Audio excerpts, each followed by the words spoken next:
भक्तों, स्वयं भगवान श्री कृष्ण ने बताया है कि कौन से वृक्ष घर में लगाने शुभ होते हैं, जिन्हें घर में लगाने से अकाल मृत्यु भी नहीं होती है और परिवार में सुख समृद्धि बनी रहती है और घर में माता लक्ष्मी का वास होता है।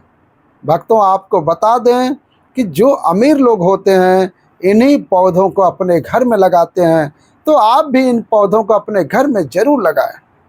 भक्तों, एक समय की बात है, एक बार देवी रुक्मणी भगवान श्री कृष्ण कहती हैं, हे प्रभु, कृपया आप मुझे ये बताइए कि मनुष्य को किन किन वृक्षों का रोपण करना चाहिए, कौन से वृक्ष भवन के सामने लगाने चाहिए जिससे दरिद्रता दूर हो और शत्रु रोग भय भूत पिशाच आदि संकटों से बचने के लिए कौन से वृक्ष भवन के सामने लगाने चाहिए। भगवान श्री कृष्ण मुस्कुराते हुए कहते हैं, हे देवी रुक्मणी, तुमने आज समस्त मानव जाति के कल्याण के उद्देश्य से अत्यंत महत्वपूर्ण प्रश्न किया है। इस संसार में वृक्षों का बहुत बड़ा योगदान है।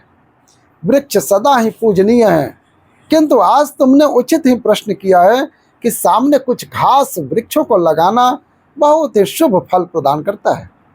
वृक्ष तथा पौधे घर की सुंदरता को बढ़ाते हैं, साथ ही यह वातावरण को शुद्ध रखते हैं।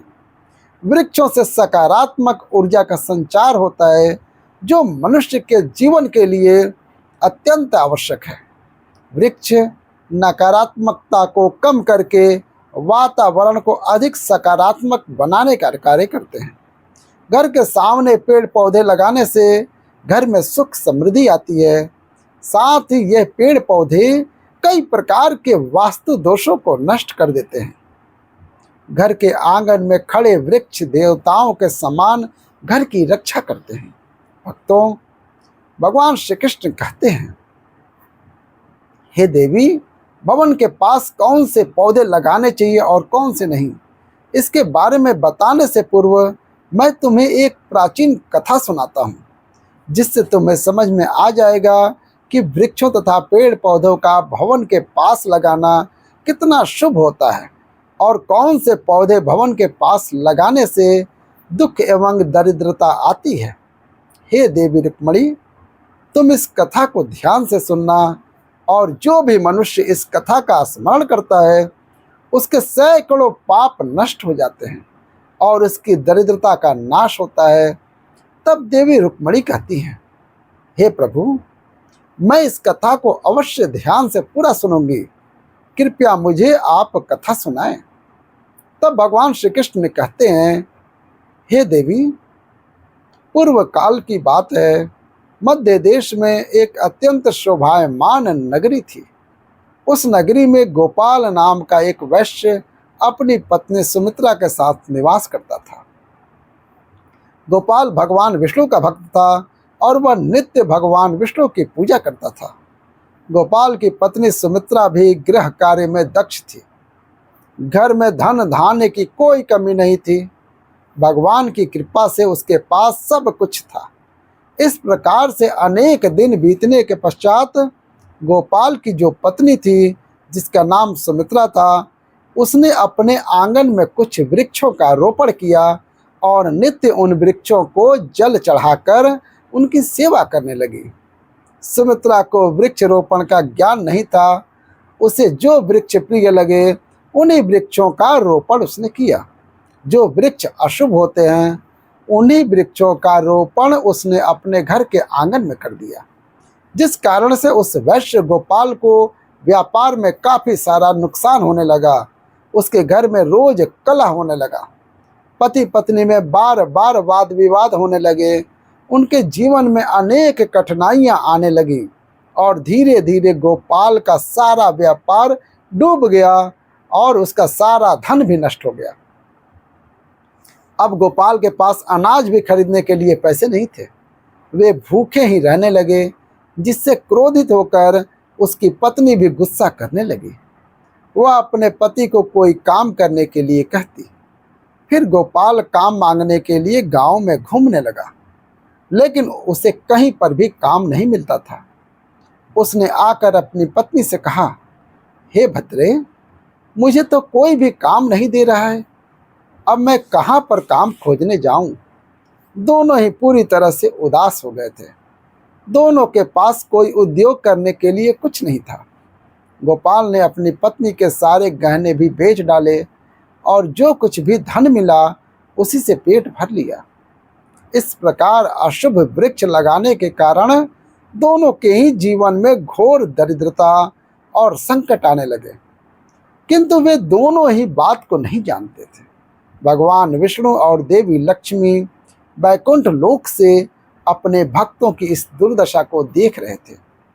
तब देवी लक्ष्मी ने भगवान विष्णु से कहा, हे प्रभु, क्या आप अपने भक्तों की सहायता नहीं करेंगे? गोपाल आपका बड़ा भक्त है, वह नित्य आपकी पूजा आराधना करता है। तब भगवान विष्णु कहते हैं, हे देवी, मैं अवश्य ही गोपाल की सहायता करूंगा, किंतु उससे पहले मुझे उसकी परीक्षा लेनी होगी। इसीलिए मैं स्वयं उसके घर पर जाकर उसकी परीक्षा लेता हूँ। भगवान विष्णु एक साधु का वेश धारण करते हैं और पृथ्वी लोक पर प्रकट होते हैं। साधु रूपी भगवान विष्णु गोपाल के द्वार पर जाते हैं और याचना करने लगते हैं। तब द्वार पर आए हुए साधु को देखकर गोपाल उन्हें प्रणाम करता है और कहता है, हे साधु महात्मा, पधारिए, इस गरीब के घर में आपका स्वागत है। मैं आपकी किस प्रकार से सहायता कर सकता हूँ? साधु रूपी भगवान विष्णु कहने लगते हैं, हे महोदय, मैं तीर्थ यात्रा पर निकला हूँ, विश्राम करने के लिए कोई जगह खोज रहा हूँ। यदि आपको कोई कष्ट ना हो तो मुझे अपने घर में स्थान दे दो। मैं अनेक दिनों से भूखा हूँ, कुछ भोजन भी प्राप्त हो जाए तो बड़ी कृपा होगी। साधु महाराज के ऐसे वचन सुनकर गोपाल कहने लगा, हे साधु महात्मा, आप अवश्य ही कोई पुण्य आत्मा दिखाई पड़ते हैं। आपके मुखमंडल पर बहुत तेज है। आपकी सेवा करने का मुझे सौभाग्य मिल रहा है। आपकी सेवा करके मुझे बड़ा आनंद मिलेगा। कृपया आप घर के भीतर चलिए। फिर वह साधु महाराज और गोपाल के घर के भीतर जाते हैं और विश्राम करने लगते हैं। गोपाल उन साधु महाराज की बड़ी सेवा करता है, किंतु उसके पास अन्न का एक दाना भी नहीं होता है। तो वह अपनी पत्नी से कहता है, हे प्रिय, घर पर जो साधु महात्मा आए हैं वे बड़े पुण्यवान दिखाई पड़ रहे हैं। हमें उनके भोजन के लिए कुछ उपाय करना चाहिए। मैं गांव में जाकर किसी से थोड़ा सा धन मांग कर लाता हूँ। इतना कहकर वह गोपाल गांव में एक सेठ के घर पर जाता है और उस सेठ से थोड़ा सा धन देने की विनती करता है, किंतु वह सेठ उस गोपाल वैश्य को धन देने से इनकार करता है और कहता है, तुम्हारे पास तो फूटी कौड़ी भी नहीं है, तुम मेरा धन कैसे वापस करोगे? तब गोपाल कहता है, हे सेठ, कृपया करके आप मुझे थोड़ा सा धन दे दीजिए, मैं जल्द ही आपको लौटा दूंगा। यदि मैं धन नहीं लौटा पाया तो आप मेरा घर ले लीजिएगा। गोपाल की बात सुनकर सेठ को उस पर थोड़ी सी दया आती है और वह उसे धन देते हुए कहता है, हे वैश्य, यदि तुमने धन नहीं लौटाया तो तुम स्वयं ही अपना घर मुझे सौंप देना। तब वह वैश्य गोपाल कहता है, हे सेठ, मैं वचन देता हूँ कि यदि मैं धन नहीं लौटाया तो मैं आपको मेरा घर सौंप दूंगा। गोपाल उस सेठ से धन लेकर बाजार से दूध, चावल, सब्जी, आटा, शक्कर आदि खरीद लेता है और लौटकर अपने घर आ जाता है। फिर वह अपनी पत्नी से कहता है, हे प्रिय, तुम उन साधु महात्मा के लिए भोजन बनाओ। फिर गोपाल की पत्नी सुमित्रा भोजन बनाती है और उन साधु महात्मा को भोजन परोस देती है। इस प्रकार गोपाल की भक्ति और निष्ठा को देखकर वे साधु महाराज बहुत प्रसन्न हो जाते हैं। भोजन हो जाने के पश्चात वे जाते जाते गोपाल से कहते हैं, हे वैश्य, मैं तुम्हारी भक्ति और आदर सम्मान से अत्यंत प्रसन्न हूँ। तुम्हारी जो भी कामना है मुझे बताओ, मैं अवश्य पूरी करूँगा। तब गोपाल कहता है, हे महात्मा, आपका आशीर्वाद ही हमारे लिए सब कुछ है, किंतु मैं आपसे ये जानना चाहता हूँ कि किस पाप के कारण मुझे दरिद्रता का दुख भोगना पड़ रहा है। हमने तो भगवान विष्णु की भक्ति की है, फिर हमारे जीवन में दरिद्रता क्यों आई है? इसका क्या कारण है? और इस दरिद्रता को दूर करने के लिए मुझे क्या क्या उपाय करना चाहिए? तब वह साधु महात्मा कहते हैं, हे वैश्य, मैं जब तुम्हारे द्वार पर आ गया था तभी मुझे ये ज्ञात हो गया था कि तुम्हारे जीवन में घोर दरिद्रता और संकट आए हुए हैं, क्योंकि तुम्हारे भवन के सामने जो वृक्ष है वही तुम्हारी दरिद्रता का कारण है। इसीलिए तुम इन वृक्षों को हटाकर उनके स्थान पर शुभ पौधों का रोपण करो।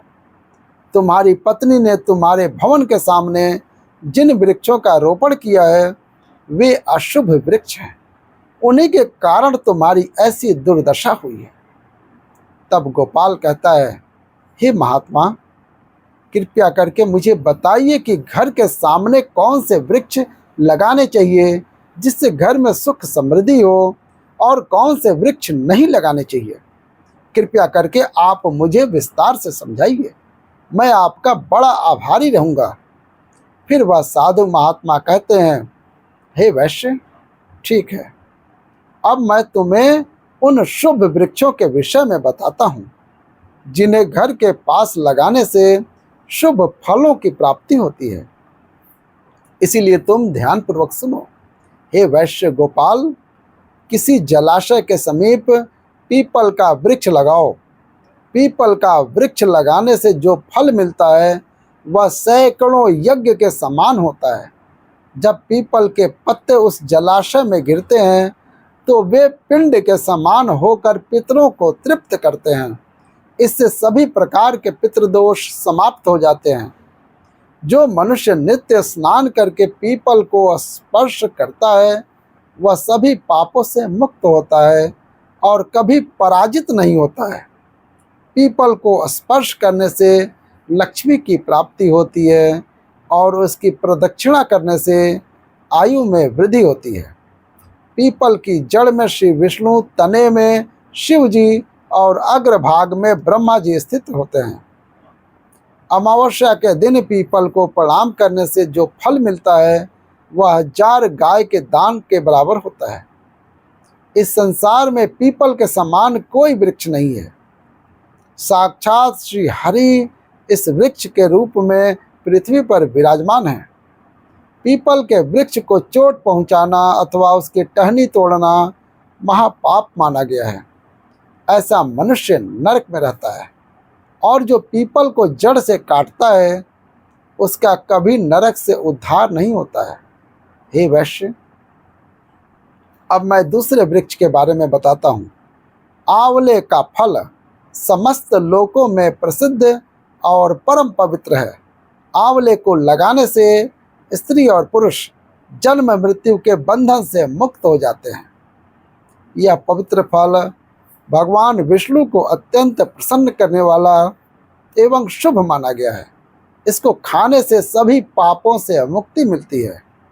आंवला खाने से आयु बढ़ती है, उसका जल पीने से रोगों का नाश होता है, और आंवले को जल में मिलाकर स्नान करने से दरिद्रता दूर हो जाती है तथा सभी प्रकार के ऐश्वर्य प्राप्त होते हैं। जिस घर में आंवला सदा मौजूद रहता है उस घर में कभी भूत प्रेत और राक्षस नहीं आते हैं। एकादशी के दिन आंवले की पूजा करने से संसार के सभी तीर्थों से बढ़कर फल प्राप्त होता है। जिस व्यक्ति के घर के सामने आंवले का वृक्ष होता है वहाँ साक्षात लक्ष्मी नारायण निवास करते हैं। तीसरा है अशोक का वृक्ष। अशोक के वृक्ष में अप्सराओं का निवास होता है। यह वृक्ष शोक का नाश करने वाला तथा निराशा को समाप्त करने वाला होता है। इस वृक्ष को घर के पास लगाने से घर में सुख शांति बनी रहती है। अशोक का वृक्ष शीतलता और यौवन प्रदान करने वाला होता है। देवी लक्ष्मी ने जब सीता के रूप में अवतार लिया था तब रावण द्वारा अपहरण के बाद उनका वास अशोक वाटिका में था।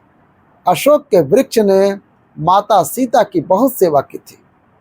इसलिए माता सीता ने अशोक वृक्ष को यह वरदान दिया था कि जिस भी स्थान पर यह वृक्ष होगा वहाँ उनका सदैव ही निवास होगा। चौथा है पाकड़ का वृक्ष। प्रत्येक मनुष्य को पाकड़ का वृक्ष अवश्य लगाना चाहिए। यह वृक्ष लगाने से जो फल मिलता है वह महायज्ञ के समान होता है। कलयुग में मनुष्य यज्ञ नहीं कर पाएंगे, इसीलिए उन्हें एक पाकड़ का वृक्ष अवश्य लगाना चाहिए। पांचवा है नीम का पेड़। नीम का वृक्ष लगाने से सूर्यदेव प्रसन्न होते हैं। नीम का वृक्ष आयु प्रदान करने वाला माना गया है। इसे घर के पास लगाने से नाना प्रकार के रोगों से छुटकारा मिलता है और माँ लक्ष्मी को नीम के पत्ते अत्यंत प्रिय होते हैं, इसीलिए वे नीम के वृक्ष के पास निवास करती हैं। घर के सामने नीम के वृक्ष का रोपण करने से धन संपत्ति की प्राप्ति होती है। छठा है जामुन का वृक्ष। यदि कोई मनुष्य कन्या प्राप्ति की कामना करता है तो उसे जामुन का वृक्ष अवश्य लगाना चाहिए। जिस मनुष्य के घर के सामने जामुन का वृक्ष होता है उसके घर में कन्या का जन्म होता है, जो कुल का गौरव बढ़ाती है।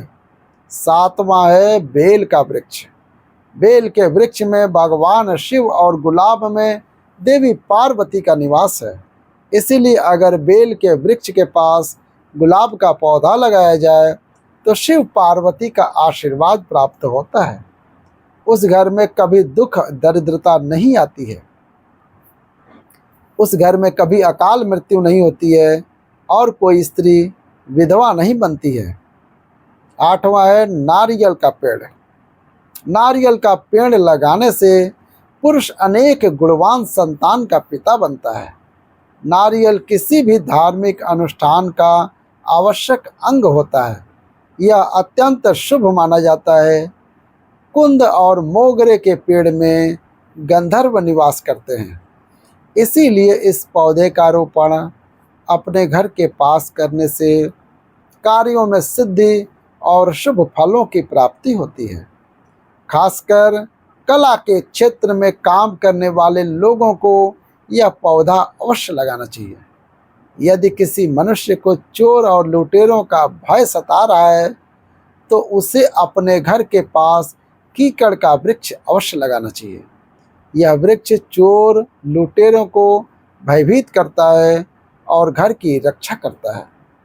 हल्के वृक्ष पुण्य और लक्ष्मी प्रदान करते हैं। इन वृक्षों का रोपण करने से दुख और दरिद्रता समाप्त हो जाती है। घर की उत्तर दिशा में 5 कनक चंपा का पौधा लगाया जाए तो धन में वृद्धि होती है। केले का पेड़ भी बहुत शुभ होता है और यह घर में सुख समृद्धि और खुशहाली लाता है। केले के पेड़ में भगवान विष्णु का वास होता है, इसलिए घर में केले का पेड़ होने से घर में धन की कमी नहीं होती है। हर श्रृंगार के पौधे को पारिजात भी कहा जाता है। इस पौधे की उत्पत्ति समुद्र मंथन के समय हुई थी और देवी लक्ष्मी भी समुद्र मंथन से ही प्रकट हुई थी, इसीलिए पारिजात के पौधे का बहुत अधिक महत्व है। यदि इस पौधे को अपने घर में लगाते हैं तो आपको माता लक्ष्मी की विशेष कृपा प्राप्त होगी। घर के आंगन में नारियल का पेड़ होने से उस घर में हमेशा शुभता बनी रहती है और उस घर के सदस्यों का समाज में बहुत मान सम्मान होता है। सुंदर पत्नी की कामना करने वाले मनुष्य को अनार का वृक्ष लगाना चाहिए। जो मनुष्य सुंदर, सुशील और सौभाग्यशाली पत्नी की कामना करता है उसे अपने घर के आंगन में या पास में अनार का वृक्ष अवश्य लगाना चाहिए। अनार का वृक्ष न केवल स्वास्थ्यवर्धक फल प्रदान करता है बल्कि इसे शुभता और सौंदर्य का प्रतीक माना गया है। अनार का वृक्ष अपने लाल फूलों और फलों के कारण सकारात्मक ऊर्जा का संचार करता है। इस वृक्ष को देवी लक्ष्मी का प्रतीक भी माना गया है। और इसकी उपस्थिति घर में धन समृद्धि और पारिवारिक सौहार्द को बढ़ाती है। अनार के फल का सेवन करने से शरीर स्वस्थ और कांतिमान होता है। पलाश का पेड़ ब्रह्म तेज प्रदान करता है, इसीलिए इसका रोपण अवश्य करना चाहिए। पलाश को धर्म का वृक्ष कहा गया है। इसे भगवान ब्रह्मा और अग्नि का प्रतीक माना गया है। इसके लाल फूल ऊर्जा, शक्ति और उत्साह के प्रतीक हैं। पलाश का वृक्ष व्यक्ति को आध्यात्मिक उन्नति प्रदान करता है। यह साधना और तपस्या में सहायता करता है और व्यक्ति के भीतर ब्रह्म ऊर्जा का प्रवाह बढ़ाता है। पलाश की लकड़ी और पत्ते यज्ञ और पूजा में उपयोग किए जाते हैं। इनसे निर्मित अग्नि को प्रज्वलित करती है और वातावरण को पवित्र बनाती है। वंश वृद्धि और संतान प्राप्ति की कामना करने वाले मनुष्य को अशोक का वृक्ष अवश्य लगाना चाहिए। अगर मनुष्य किसी बीमारी से पीड़ित है तो उसे सहजन का वृक्ष लगाना चाहिए। सहजन का वृक्ष लगाने से बड़े बड़े रोग नष्ट हो जाते हैं। यह वृक्ष आरोग्य प्रदान करने वाला होता है। अब हम आपको बताते हैं कि कौन से वृक्ष घर के सामने नहीं लगाने चाहिए। पहला है मरुस्थलीय पौधे। मरुस्थलीय पौधों के कांटे उनके आसपास नकारात्मक ऊर्जा का संचार करते हैं। यह पौधे घर में मानसिक तनाव, झगड़े और अशांति का कारण बन सकते हैं। घर के भीतर कांटेदार पौधों का रोपण वास्तु दोष उत्पन्न करता है। इससे घर के सदस्यों को आर्थिक तंगी, स्वास्थ्य संबंधी समस्याएं और पारिवारिक कलह का सामना करना पड़ जाता है। मनुष्य को कभी भी ताड़ का वृक्ष नहीं लगाना चाहिए। ताड़ का वृक्ष संतान का नाश करने वाला होता है। जिस घर के पास ताड़ का वृक्ष होता है उस घर की संतानों की कभी उन्नति नहीं हो सकती है। मनुष्य को कभी भी अपने घर के पास बहेड़े का वृक्ष नहीं लगाना चाहिए। इस वृक्ष पर भूत का वास होता है। जो मनुष्य बहेड़ा का वृक्ष लगाते हैं वह भूत बन जाता है। इसके नीचे बैठकर कभी पूजा पाठ भी नहीं करना चाहिए। घर में कभी भी ऐसे पौधे नहीं लगाने चाहिए जिनको काटने या तोड़ने पर दूध निकलता हो। घर के सामने कभी भी बबूल का पेड़ नहीं लगाना चाहिए। इसे लगाने से विपत्ति आती है। घर के सामने बेर का वृक्ष भी नहीं लगाना चाहिए। इसे लगाने से नकारात्मकता बढ़ती है, धन का नाश होता है और संकट आते हैं। घर के अत्यंत समीप आम का वृक्ष भी नहीं लगाना चाहिए। इस वृक्ष की छाया घर पर पड़ना अशुभ फल प्रदान करता है, अतः इस वृक्ष को घर से दूर लगाना चाहिए। किसी भी मनुष्य को अपने घर के सामने पपीते का वृक्ष नहीं लगाना चाहिए। इस वृक्ष को लगाने से धन का नाश होता है और दरिद्रता आती है। अगर पीपल का वृक्ष भवन के पूर्व दिशा में हो तो घर में निर्धनता प्राप्त हो सकती है। वट वृक्ष घर की पश्चिम दिशा में हो तो घर में शोक का वातावरण रहता है। दक्षिण दिशा में तुलसी का पौधा हो तो संतान को पीड़ा सहन करनी पड़ती है। किसी भी मृत वृक्ष की छाया घर पर पड़ती है तो यह मृत्यु सूचक होती है। मृत वृक्ष को तुरंत उखाड़ देना चाहिए। मरुस्थलीय पौधे कठोर और सूखे वातावरण में पनपते हैं। इन पौधों में कांटे और मोटे तने होते हैं जो नमी और जल को संचित करने के लिए अनुकूल होते हैं, लेकिन इनकी प्रकृति घर के भीतर या आंगन में शुभ नहीं मानी जाती है। साधु महाराज उस गोपाल वैश्य से कहते हैं, हे वैश्य गोपाल, मैंने तुम्हें इन सभी शुभ और अशुभ वृक्षों के विषय में बता दिया है, इसीलिए तुम इन वृक्षों का रोपण करो, भगवान की कृपा प्राप्त करो। गोपाल कहता है, हे महात्मा, आपने आज मुझे उत्तम ज्ञान दिया है, मैं आपका धन्यवाद करता हूँ। फिर साधु रूपी भगवान विष्णु गोपाल को आशीर्वाद देकर उस स्थान से अंतर्ध्यान हो जाते हैं। साधु महात्मा को अचानक अदृश्य हुआ देखकर गोपाल और उनकी पत्नी को आश्चर्य होता है। फिर उन्हें समझ में आ जाता है कि साक्षात भगवान विष्णु ही उनके घर पर आए थे। फिर गोपाल उन साधु महात्मा के कहे अनुसार अपने घर के सामने अनेक शुभ वृक्षों का रोपण करता है, जिससे अचानक ही उसे बहुत सारा धन प्राप्त होता है और उसकी दरिद्रता दूर हो जाती है। गोपाल और उसकी पत्नी भगवान विष्णु का धन्यवाद करने लगते हैं। भगवान श्री कृष्ण कहते हैं, हे देवी रुक्मणी, इस प्रकार से मैंने तुम्हें शुभ और अशुभ दोनों प्रकार के वृक्षों के बारे में बताया है। अब तुम भी जाकर अपने भवन के पास इन वृक्षों का रोपण करो। भक्तों, इस प्रकार से भगवान श्री कृष्ण ने भवन के पास लगाए जाने वाले शुभ और अशुभ वृक्षों के बारे में बताया है। तो भक्तों, उम्मीद है आपको ये जानकारी अवश्य पसंद आई होगी। जानकारी अच्छी लगी तो वीडियो को लाइक ज़रूर करें और हमारे चैनल को सब्सक्राइब करके बेल आइकन को भी क्लिक कर लें और कमेंट में हर हर महादेव जरूर लिखेंगे। धन्यवाद। हर हर महादेव।